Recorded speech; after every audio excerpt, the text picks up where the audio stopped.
ইতিমধ্যেই যে খবর পাওয়া যাচ্ছে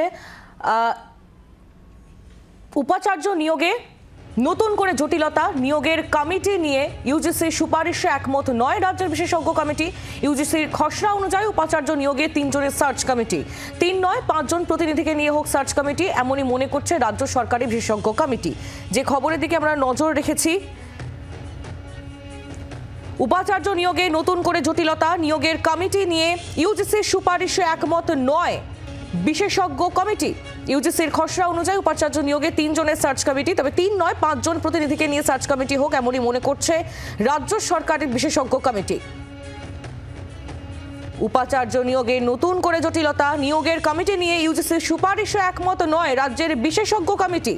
ইউজিসির খসড়া অনুযায়ী উপাচার্য নিয়োগে 3 জনের সার্চ কমিটি, তবে 3 নয় 5 জন প্রতিনিধিকে নিয়ে সার্চ কমিটি হোক, এমনটাই মনে করছে রাজ্য সরকারের বিশেষজ্ঞ কমিটি। তবে নতুন করে শুরু হলো জটিলতা।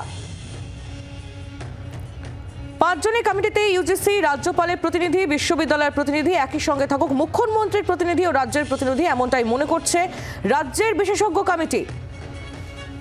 উপাচার্য নিয়োগের সংঘাত, এই প্রশ্ন এই মুহূর্তে সামনে আসছে, কারণ উপাচার্য নিয়োগে নতুন করে এক জটিলতা সামনে এলো। নিয়োগের কমিটি নিয়ে ইউজিসি সুপারিশের সঙ্গে একমত নয় রাজ্যের বিশেষজ্ঞ কমিটি, তারা একমত হচ্ছে না। 3 জনের সার্চ কমিটির জায়গায় 5 জন প্রতিনিধিকে নিয়ে সার্চ কমিটি তৈরি হোক, এমনটাই মনে করছে রাজ্য সরকারের বিশেষজ্ঞ কমিটি।